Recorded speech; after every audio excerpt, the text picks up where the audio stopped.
आप सब मेरे ऑनलाइन भाई बहनों को जय मसीह। परमेश्वर ने शाम के सुंदर समय फिर एक बार मिलने का मौका दिया, इसके लिए धन्यवाद।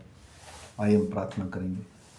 धन्यवाद है मेरे जीवित और सामर्थ्य परमेश्वर, शाम के सुंदर समय प्रभु, दिन भर तूने हमें चलाया, अन्य जाति अल्पविश्वासी नामधारी लोगों में बचा के रखा। तेरा धन्यवाद प्रभु।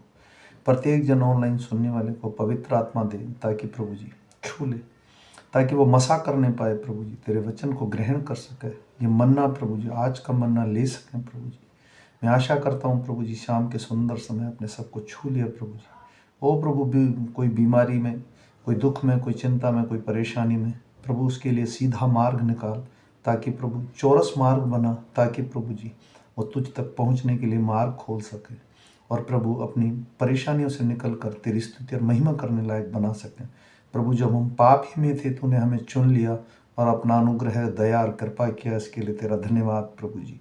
मैं सारा आदर, सारी महिमा तुझे देता हूँ, सब कुछ तेरे बलवंत हाथों में सौंपते हुए ये छोटी सी विनती तेरे प्यारे बेटे मेरे उद्धार करता यीशु नासरी के नाम से मांग कर पा लेता हूँ पिता, आमीन। आइए हम शाम का वचन पढ़ेंगे। आज तारीख है 11/1/2025। हम शाम का वचन पढ़ेंगे उत्पत्ति की पुस्तक में से 27 और 28 अध्याय। इसके पढ़े और सुने जाने पर प्रभु की आशीष हो।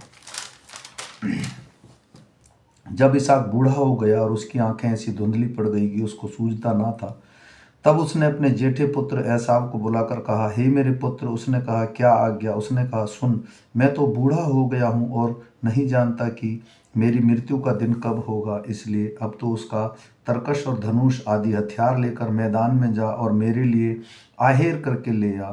तब मेरी रुचि के अनुसार स्वादिष्ट भोजन बनाकर मेरे पास ले आना, कि मैं उसे खाकर मरने से पहले तुझे जी भर के आशीर्वाद दूं। तब एसाव आहेर करने को मैदान में गया। जब इसहाक एसाव को यह बातें कह रहा था, तब वह रिबका सुन रही थी।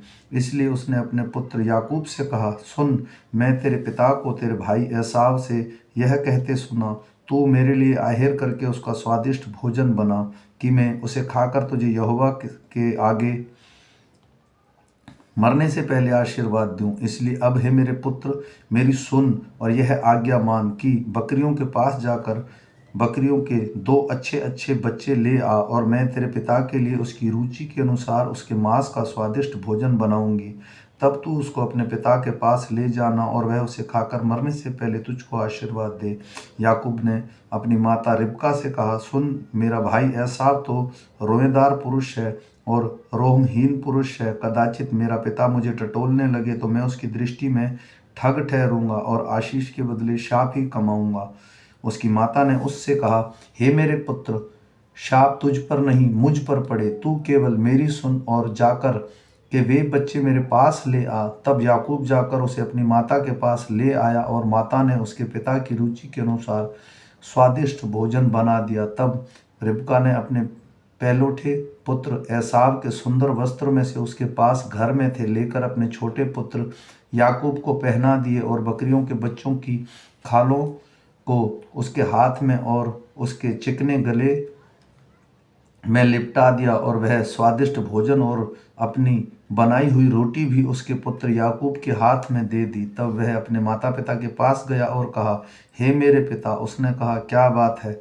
हे मेरे पुत्र, तू कौन है? याकूब ने अपने पिता से कहा, मैं तेरा जेठा पुत्र एसाव हूँ। मैंने तेरी आज्ञा के अनुसार किया, इसलिए उठ और बैठकर मेरे आहेर के मांस में से खा, कि तू जी से मुझे आशीर्वाद दे। इसहाक ने अपने पुत्र से कहा, हे मेरे पुत्र, क्या कारण है कि मैं तुझे इतनी जल्दी मिल गया? उसने उत्तर दिया, तेरे परमेश्वर यहोवा के उसको मेरे सामने कर दिया। फिर इसहाक ने याकूब से कहा, हे मेरे पुत्र, निकट आ, मैं तुझे टटोल कर जानूं कि तू सचमुच मेरा पुत्र एसाव है कि नहीं। तब याकूब अपने पिता इसहाक के निकट गया और उसको टटोल कर कहा, बोल, तू याकूब का सा है, पर हाथ एसाव के से जान पड़ते हैं। और उसने उसको नहीं पहचाना, क्योंकि उसके हाथ उसके भाई के सुआवर थे। अंत उसने उसको आशीर्वाद दिया और उसने पूछा, तू सचमुच मेरा पुत्र एसाव है? उसने कहा, हाँ, मैं हूँ। तब उसने कहा, भोजन को मेरे निकट ले आ, कि मैं अपने पुत्र के आहेर के मांस में से खाकर तुझे जी से आशीर्वाद दूं। तब वह अपने उसको निकट ले गया और उसने खाया, और वह उसके पास दाख मधु भी लाया और उसने पिया। तब उसके पिता इसहाक ने उससे कहा, हे मेरे पुत्र, निकट आकर मुझे चूम। उसने निकट आकर उसे चूमा और उसके बाद वस्त्रों की सुगंध पाकर उसको यह आशीर्वाद दिया, देख मेरे पुत्र की सुगंध जो ऐसे खेत की सी है जिस पर यहोवा ने आशीष दी हो। परमेश्वर तुझे आकाश से ओस और भूमि की उत्तम उत्तम उपज में से बहुत सा अनाज और नया दाख मधु दे। राज्य राज्य के लोग तेरे अधीन हो और देश देश के लोग तुझे दंडवत करें। तू अपने भाई का स्वामी हो और तेरी माता के पुत्र तुझे दंडवत करें। जो तुझे शाप दे वह आप ही शापित हो, और तुझे आशीर्वाद दे वे आशीष पाएं। जैसा ही वह आशीर्वाद इसहाक याकूब को दे चुका और याकूब अपने पिता इसहाक के सामने से निकला ही था कि एसाव आहेर लेकर आ पहुंचा। तब वह भी स्वादिष्ट भोजन बनाकर अपने पिता के पास लाया और उसने कहा, हे मेरे पिता, उठकर अपने पुत्र को आहेर का मांस खा, ताकि तुझे जी से आशीर्वाद दे। उसके पिता इसहाक ने पूछा, तू कौन है? उसने कहा, मैं तेरा जेठा पुत्र एसाव हूँ। तब इसहाक ने अत्यंत थरथराते हुए कहा, फिर वह कौन था जो आहेर करके मेरे पास लाया, और मैंने तेरे आने से पहले सब कुछ कुछ कुछ खा लिया और उसको आशीर्वाद दिया, तब उसको आशीष लगी भी रहेगी। अपने पिता की यह बात सुनते ही एसाव ने अत्यंत ऊंचे और दुखी भरे स्वर से चिल्लाकर अपने पिता से कहा, हे मेरे पिता, मुझको भी आशीर्वाद दे। उसने कहा, तेरा भाई धूर्तता से आया और तेरे आशीर्वाद ले चला गया। उसने कहा, क्या उसका नाम याकूब यर्थात नहीं रखा गया? उसने मुझको 2 बार अड़ंगा मारा, मेरे पहलौठे का अधिकार तो उसने ले ही लिया था, और अब देख उसने मेरा आशीर्वाद भी ले लिया। फिर उसने कहा, क्या तू मेरे लिए भी कुछ आशीर्वाद नहीं सोच रखा है? इसहाक ने एसाव को उत्तर दिया, सुन, मैंने तुझे तेरे स्वामी उसको तेरा स्वामी ठहराया है और उसके सब भाइयों को भी उसके अधीन कर दिया है, और अनाज और नया दाख मधु देकर उसको पुष्ट किया है। इसलिए अब हे मेरे पुत्र, मैं तेरे लिए क्या करूं? एसाव ने अपने पिता से कहा, हे मेरे पिता, क्या तेरे मन में एक ही आशीर्वाद है? मेरे पिता, मुझको भी आशीर्वाद दे। यूं कहकर एसाव फूट फूट कर रोया। उसके पिता इसहाक ने उससे कहा, सुन, तेरा निवास उपजाऊ भूमि से दूर हो और ऊपर से आओ आकाश की ओस उस पर ना पड़े। तू अपनी तलवार के बल से जीवित रहे और अपने भाई के अधीन तो हो, पर जब तू स्वाधीन हो जाएगा तब उसके जुए को अपने कंधे से तोड़ फेंके।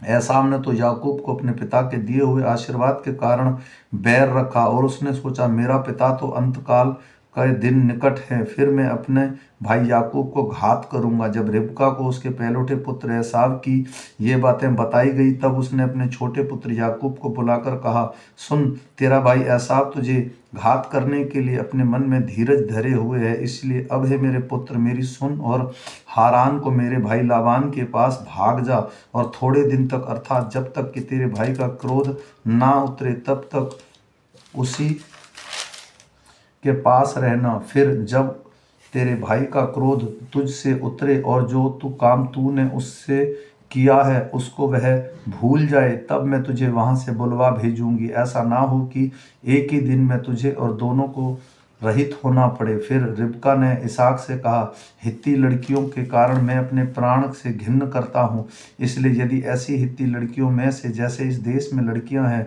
याकूब भी एक से विवाह कर ले तो मेरा जीवन का क्या लाभ ठहरेगा? तब इसहाक ने याकूब को बुलवाकर आशीर्वाद दिया और आज्ञा दी कि तू किसी कनानी लड़की से विवाह ना कर लेना। पद्मराम में अपने नाना बतुएल के घर में जाकर और अपने मामा लाबान की एक बेटी से विवाह कर लेना। सर्वशक्तिमान ईश्वर तुझे आशीष दे और फलवंत करे करके बढ़ाए, और तू राज्य राज्य की मंडली का मूल हो, और तुझे तेरे वंश को अब्राहम की सी आशीष दे, और तू इस देश जिसमें परदेशी होकर रहता है और जैसे परमेश्वर ने अब्राहम को दिया था उसका अधिकारी हो जाए। और इसहाक ने याकूब को विदा किया और पद्मराम को अरामी बतूएल के पुत्र लाबान के पास चला, जो याकूब और एसाव की माता रिबका का भाई था। जब इसहाक ने याकूब को आशीर्वाद देकर पद्मराम में भेजा तो वह उसी से पत्नी लाए और उसको आशीर्वाद देने के लिए आज्ञा भी दी, तू किसी कनानी लड़की से विवाह ना कर लेना। और याकूब माता पिता को मानकर पद्मराम में चला गया। तब एसाव यह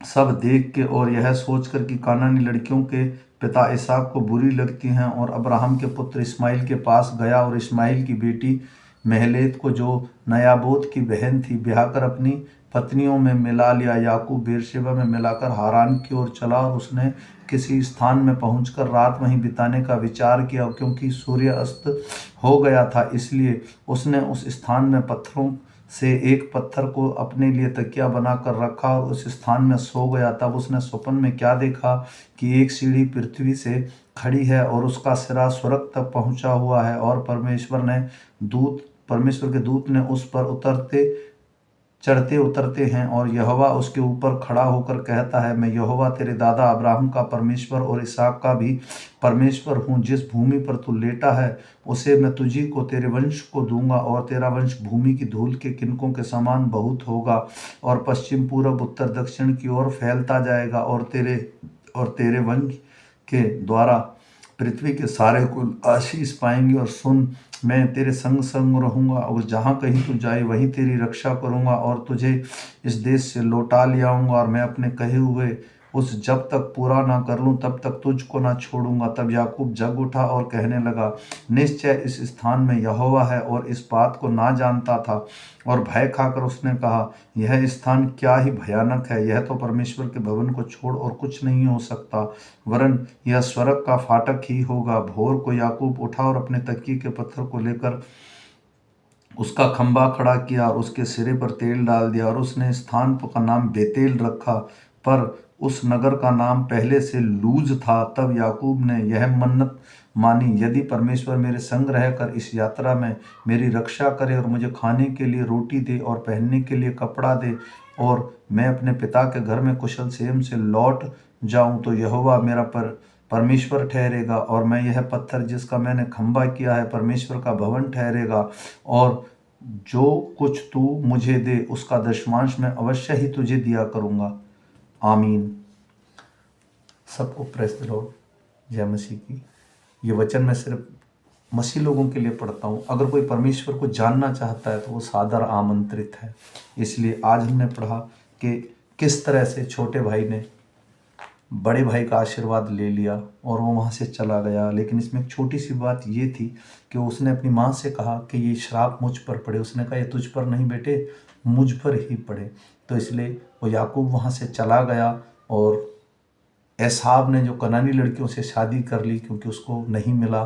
तो आज की यही कहानी में लिखा हुआ है, परमेश्वर के वचन में यही लिखा हुआ है। मैं आशा करता हूँ ये हमारे हृदय और मन में काम करे और हम इसमें से गूढ़ बातों को समझने पाएँ। तो फिर मिलेंगे सुबह के वचन के साथ। तब तक सबको जय मसीह की।